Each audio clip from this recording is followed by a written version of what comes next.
So, the first thing I see is that Stratos is still banned. In the arms of Stratos. YugiNoNo. So obviously, guys, we have a lot to talk about here. I'm going to start from the top of the ban list, work my way down to the bottom, and I'm going to explain everything in as much detail as I can, and hopefully we can make sense out of all this. The first thing I see is Magispector Unicorn Kieran, and this card's ban is a long time coming, guys. Kieran is a pretty broken card when you think about it. And if you're a Kieran fan, don't bite my head off because I like the card too, but I'm going to explain why it's broken. It has a Pleiades bounce effect during either player's turn, and normally that wouldn't be that big of a deal, but since it's a pendulum monster, and even if you kill the damn thing, it goes back to the extra deck, it becomes a problem. Because you can just pendulum summon it back out over and over again and keep reusing its effect, not to mention you can bounce like Raccoon, for example, and then resummon Raccoon and get another search off of it. The card is just broke, guys. So next up we have the Tyrant Neptune, and the reason why that got preemptively banned is because there's like some sort of weird FTK. I don't know how the FTK works, but I know that there is an FTK involving that card, so that's just a health hit for the game is what it was. I mean, let's be real now. Who likes to play against FTKs? And the last banned card is Vanity's Emptiness. Now, a lot of people are really excited that Vanity's got hit.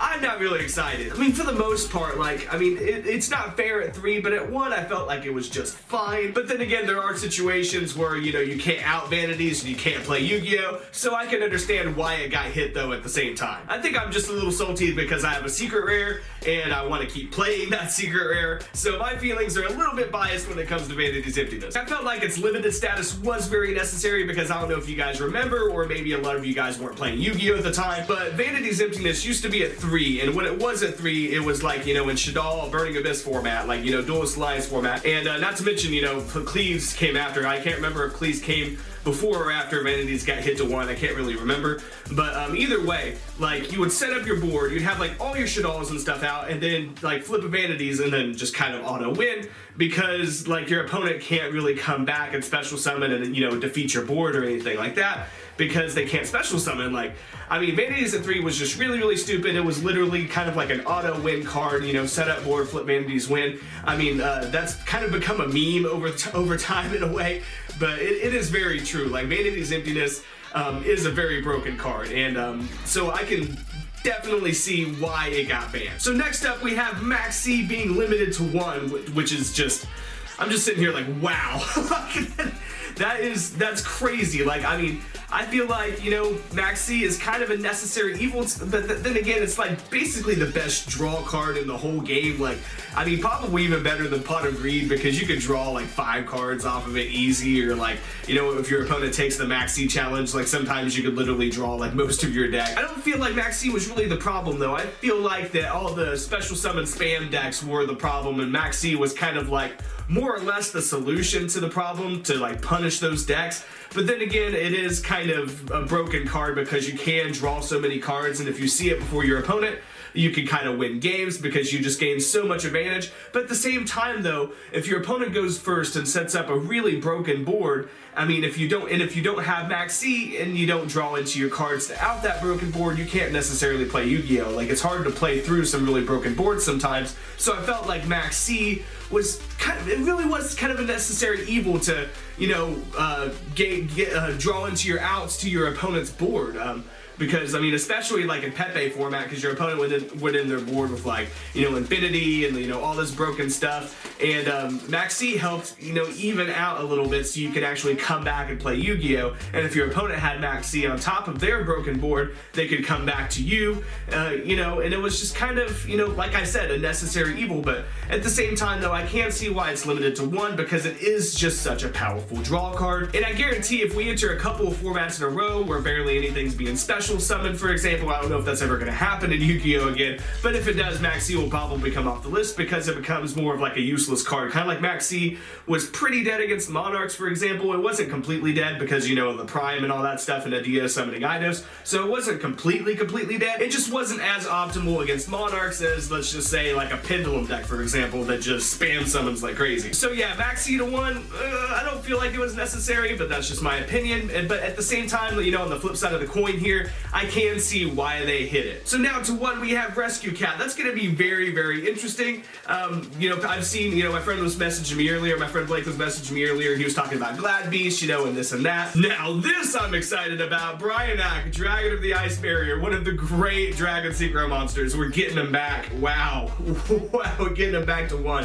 Bryonak, guys, man, that card is, well, it used to be really, really broken. You discard a card, pop a card. That card was broken in Zombies a long time ago. It was broken in, I want to say, Wind-Ups. I can't really remember what other decks played it, but Zombies played it for sure because I played it in Zombies. I mean, pitch a Mizuki from your hand, you know, pop a card, banish Mizuki, special summon a zombie from your grave. Like, it got stupid. Now that I think about it, Burning Abyss can make Bryonak, so that's pretty interesting because they have Rubik, which is the tuner, so they can go into not only Virgil, but they can go into Bryonak. And, you know, if they pitch a card from their hand, pop a card on the field or whatever, that is really, really interesting. And, like, you know, all the Burning Abyss monsters will trigger in the grave because, you know, they don't miss timing or anything. Like, they trigger right when they hit the grave. And that's really interesting. I mean, I don't think you guys understand. Like, Bryonak back in the day was debatably the most broken synchro monster because it was really easy to make because it's just the level 6, 2300 attack, and you get to pop anything. Like, that card was really, really good back in the day because you could pop your opponent's like set mirror forces and all that stuff and still be able to attack. Like, it was just broken. But as broke as it was, like I said earlier, there are a lot more broken cards in Yu-Gi-Oh! These days, so I'm glad to have it back. And next up, we have Brain Control, and I can tell you right now why Brain Control is coming back. Brain Control and many other cards are going to be coming off the ban list because of erratas. And if you guys don't know what an errata is, it's where Konami changes the card text of a card and makes it less powerful, or in other words, they chop its balls off. Wow, this next one is very, very interesting. We have Future Fusion. Limited to one. Wow, there's gonna be a lot of like Chaos Dragon players and Fluffles, man. Oh man, Future Fusion's gonna be decent in Fluffles, I think. Wow, that's crazy. So talking about Future Fusion, why Future Fusion was banned is, if I remember, the sole reason why Future Fusion was banned is because of Chaos Dragons, because it filled your grave up for you, and you didn't even care about the fusion effects. You just wanted to fill up your grave and then like spam some in the field with like all of these Chaos monsters. That's really what got the card banned. It was extremely powerful back in its day, and I'm actually really excited to have it back. I want to see, you know, what people will do with this card and see what, you know, innovations like are gonna happen, like all these different decks, like having Future Fusion back. That's gonna be really interesting. Ooh, and we have Imperial Order back. Wow. Wow, Imperial Order, guys. That card, I think it's getting errated. Like, don't quote me on that, but I think a lot of these are getting errated. So maybe the new errata is not that powerful for it, but back in the day, that card was broke. Like, it was banned for a reason, guys, because it negates spells, like any spell. Like, it like negates and destroys or whatever. Or maybe it just negates, I can't remember, but it's a continuous trap. It's freaking broken. Imperial Order used to be just the bane of everyone's existence. But anyways, think about it. A continuous trap that negates spells. That's really, really good. And you know what? I think it's gonna hurt Pendulums even more, maybe? That's really stupid. Like, poor Pendulums. Like, after Link Summoning comes out, they're not gonna be as powerful. I mean, I suspect that there will be, you know, Pendulum decks, or maybe, you know, Konami will come out with more Pendulum support in the future, because why wouldn't they? Because they want to sell as much product as possible. But Imperial Order for Pendulums, wouldn't it be just as bad as like having an anti-spell fragrance up? I don't know.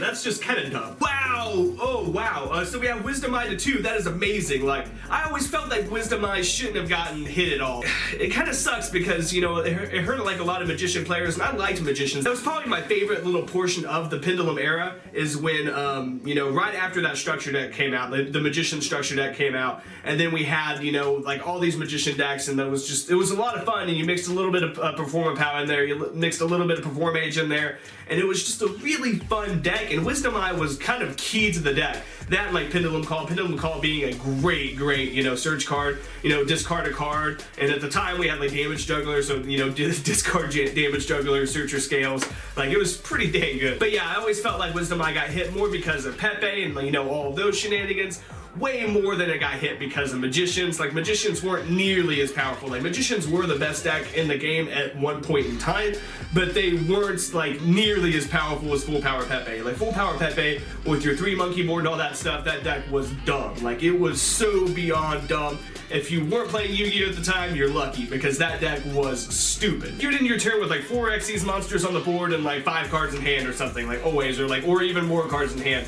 And you would, like, those monsters on the board would be like, you know, Felgrand, because number 38 wasn't out at the time. So we had like Felgrand and Infinity because Ptolemaeus was legal. So, and even if you didn't have enough to make Infinity, you could still like, you know, use Ptolemaeus' effect. Then on your opponent's turn go into Pleiades. Like, you still had moves. It was just, I mean, so at the very least you would have Pleiades on your opponent's turn instead of Infinity, which is, you know, almost as broken as having Infinity, because having a bounce, like a disruptive bounce, when your opponent brings out an Xyz monster and you bounce like their Castel, for example, you know, that they bring out, it's just really, really stupid. So if you didn't play Pepe back in the day, it was really dumb, and that's why Wisdom Eye got hit, is to keep that deck from being alive at all. Like, and I guess it still kind of was alive.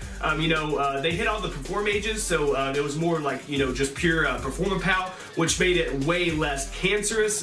You know, and people were forced to, you know, mix in Magispectors like Kieran, for example, to keep the deck good. But yeah, it was not nearly as strong as it was. And having Wisdom Eye gone, you know, because Wisdom Eye can trigger with a Performer Pow in your other zone. So having the Wisdom Eye gone really, really helped keep Pepe from being, you know, really good longer. But that's just my opinion. And next up, semi-limited, we have Zodiac Rapier. So Zodiacs didn't get a ban hammer like they did in the OCG, where they just freaking nerfed everything. But Rapier to 2 is a start, guys. It's a start. Like, like Zodiacs are really dumb. I mean, it is the best deck of the game. I know Paleozoics have, you know, topped the last 2 ICSs, and, you know, they are really good, but as far as like representation goes, I'm pretty sure the Zodiac has the most representation overall, meaning they have more top 32 slots or top 64 slots than any other deck, I'm pretty sure still. Don't quote me on that though, but I'm pretty dang sure. And Zodiac's just, I mean, 1 card exceeds, guys. Like, who the fuck, like, what were they smoking when they came up with that? Now, here's something I don't like. Interrupted Kaiju Slumber to 2. Okay, I understand that Slumber is broken and the Kaiju engine is broken, but I like the Kaiju, so like my opinion is going to be really biased here, but I feel like if you make all these broken ass monsters like Crystal Wing, for example, that decks can make with ease, you know, I feel like you have to have, you know, consistent outs to those boards to keep the game fair. Like, you can't just, you know, make it super easy to make these broken boards and then make it hard to out those boards, you know? There has to be like a balance there. And so Slumber to 2 kind of goes against that. I don't know, man. I'm not gonna go into this right now. That could be a whole other video on its own just talking about kaijus, but I feel like it's just beating a dead horse because I think a few other people have made videos, you know, talking about kaijus. I'm not even gonna get into it. So the last thing, we have Sengan off the list, which could have happened forever ago, guys. I mean, I think Sengan got an errata, but guys, like, Sengan could have came off without errata like a long time ago. Like, even let's just say Duelist Alliance format, which is debatably, you know, one of the most broken formats of all time, because that, you know, we had full power Shadal and Burning Abyss. Like, when Burning Abyss wasn't at full power yet, but you get my point. Like, we had all these broken decks, you know, Yang Zing, Teller Knight, like all these really broken decks. And, I mean, none of them would have played Sengan. None of them. Or even Necros format. No one would have played Sengan in Necros format. You know what I mean? Maybe to search it out for you know, the Jinluck. Maybe. Like, maybe to search, like, you know, an Exile Force, for example. Maybe. But not really. Like, no one's gonna really do that. Sengan is not nearly that strong anymore. It should have came back a long time ago. And that's all I'm gonna say about it. It should have came back a long time ago. So my final thoughts on this list are, it might be the most interesting list that we've gotten in a long time because of all these erratas and like changes and all that. I really felt like they should have done what the OCG did and just completely like took Zoo like out of existence, but that's just my opinion. But Maxi to 1, like, I don't know if that's gonna make the game more fair, because it's just like what I was saying with, you know, if you make broken boards, you have to have an easy way to like out those broken boards, and I felt like Maxi was a necessary evil to get to your cards to make it easy to out those broken boards. But once again, guys, that is just my opinion. I would love to hear you guys' opinions down in the comment section. And as always, don't forget to dick slap that like button. And one more thing. Why the fuck didn't they ban D-Barrier?